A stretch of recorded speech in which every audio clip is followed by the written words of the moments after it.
Hey everybody, Doug Rucker here with DougRuckerSchool.com and DougRuckerStore.com. Hey, had a viewer yesterday, as a matter of fact, ask about how to hook up his pressure washer to the battery and also the fuel line. So I'm going to go over that real quick coming up next.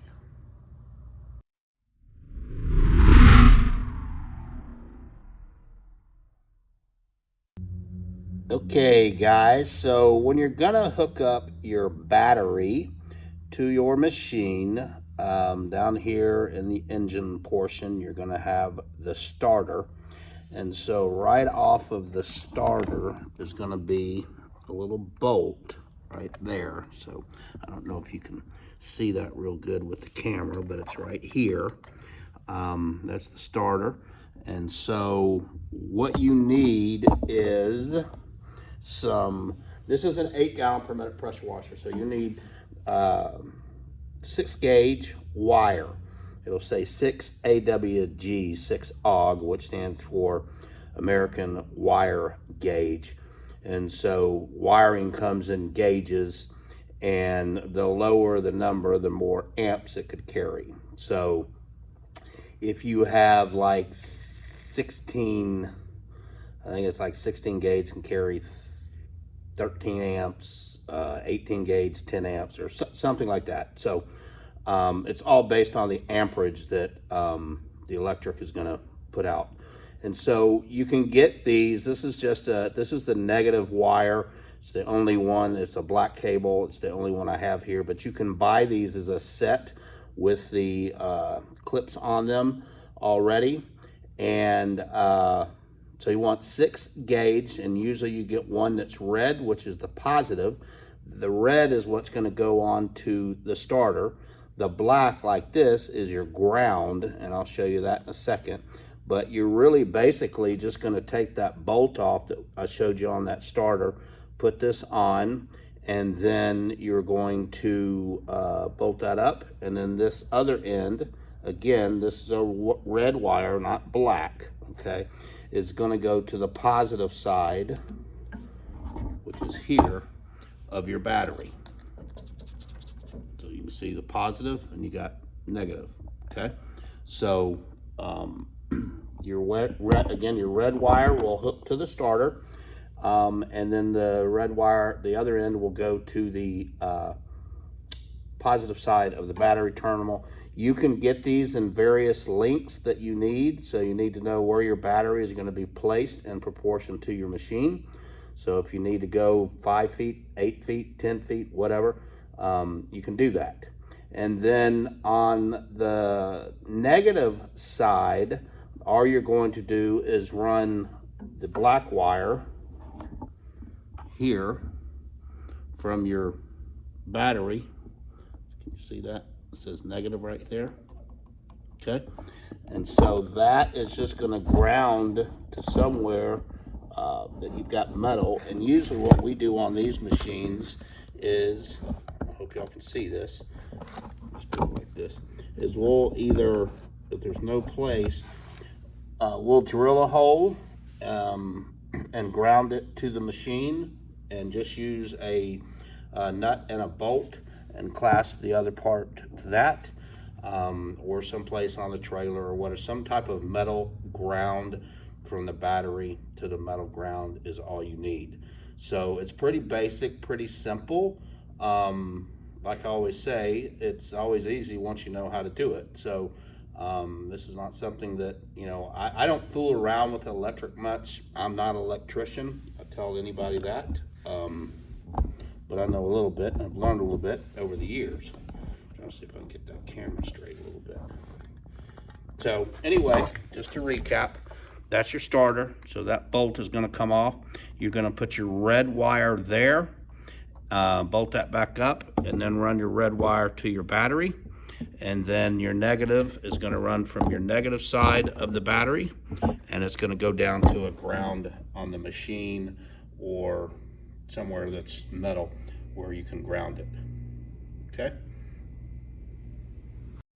Hey guys, real quick, I just want to remind you, I talked about it a little earlier in the opener. I got a school starting tomorrow We've got our last school of the year coming up in December. You can go to pressurecleaningschool.com/events and you'll see where you can sign up. I think we have about 10 guys coming tomorrow. And then DougRuckerStore.com, your Houston area pressure washing and soft washing supply store. We have got a open house coming up next Saturday, November 13th from 11 to 2. We're going to be cooking some barbecue pork sandwiches. Just going to have a good time. We're not here to sell you anything. Just come by, ask some questions, meet and greet us, meet and greet some of your fellow contractors. So that's happening November 13th from 11 to 2 right here at the store. And then also we'll be here at the training center. Anybody can come in here. We'll probably eat in here, whatever. So that's 11 to 2, November 13th. We're located at 25432 Loop 494 in Porter, Texas. So don't forget that. And also, please remember, hit that subscribe button, give me a like, and leave a comment if you possibly can. And now I'm going to talk to you about the fuel hookup on this machine. All right, guys, so actually I'm going to be, I'm using this machine here. This is an 8-gallon per minute machine, the same one I did with the battery.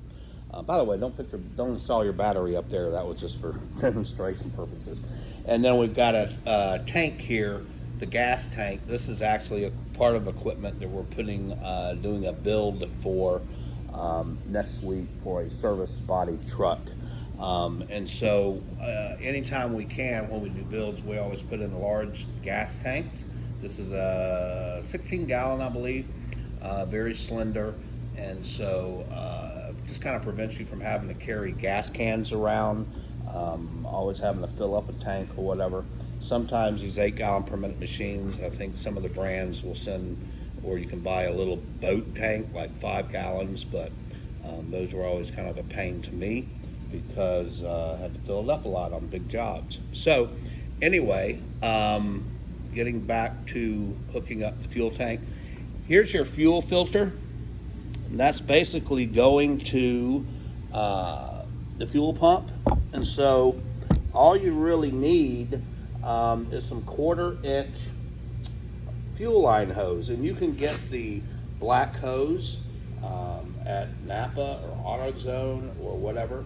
But let me show you what I like to use when I'm hooking up the fuel line. So what I like to use on the fuel line is I just use this poly braid 1/4-inch hose. It's the same type of hose that you would use for your downstream injector. Very convenient to use. I like it because I can see the gas coming through it. And if there's a problem and it's not drawing or whatever, that kind of helps me figure out what's going on. But down here at the bottom, in most any type of gas tank, you're going to have a 1/4-inch port. And so this is a 1/4-inch threaded by 1/4-inch hose barb fitting. And we just screw it into the bottom there. Then this would go over the hose barb there, and we would hose clamp that. And then coming up here where I showed you the fuel filter, which is right here, would be your other end, and you would just slide this over it and hose clamp it as well. And so depending on how far your gas tank is to your machine, it can go up, it can go down. On the barb fitting down here, if you're going up or out to the side, then you may want to use a 1/4-inch threaded by 1/4-inch barb 90, and then that'll make your turn for you or go up or however you need to do that. So that's how you would hook up the fuel portion. Again, there's some brands out there that will send their machines and they have the 2 hoses coming off and they're quick connect fittings. 2 hoses coming off here. They're, I guess, EPA carb compliant or whatever. One hose is a breather, the other one is for the gas. and they'll have actually quick connect fittings on them. You can modify those and to fit a tank like this. You just don't need to use the breather. I just used to always cut the breather tube off or the breather hose off and just run the one fuel line hose to the gas tank. But that's basically it. Go from the fuel filter to your gas tank. If you're using a plastic boat battery or buying one of those type, make sure that you get one that's got a 1/4 inch port fitting so that you can screw your hose barb into it, because that's what you would need, okay?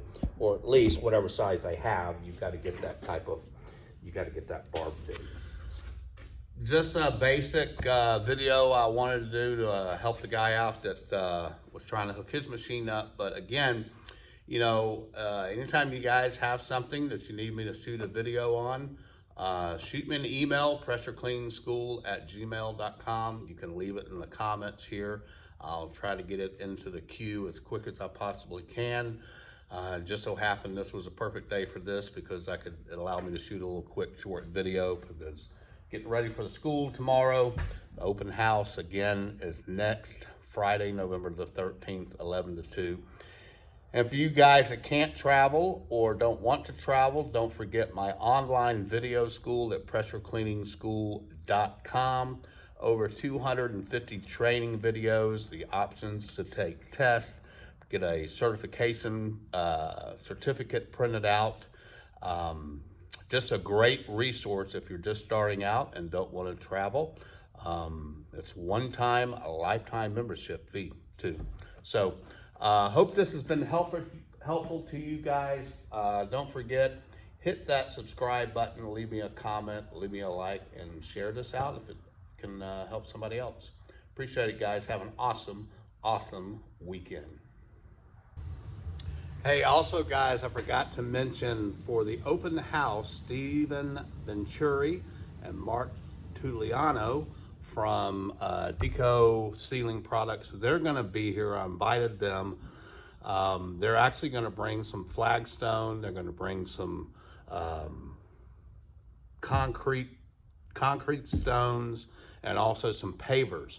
And so they'll be actually there. I told them they can take about an hour at about 1 o'clock if they want to, and just kind of talk about their product and show you guys and demo how they actually do what they do. So again, that's at the open house November 13th. Deco Products with Stephen Venturi and Mark Tuliano will be here doing some demos on pavers, concrete stone, as well as flagstone. So you really want to not miss that, because that's a great add-on to your business. Okay, so hope to see everybody there.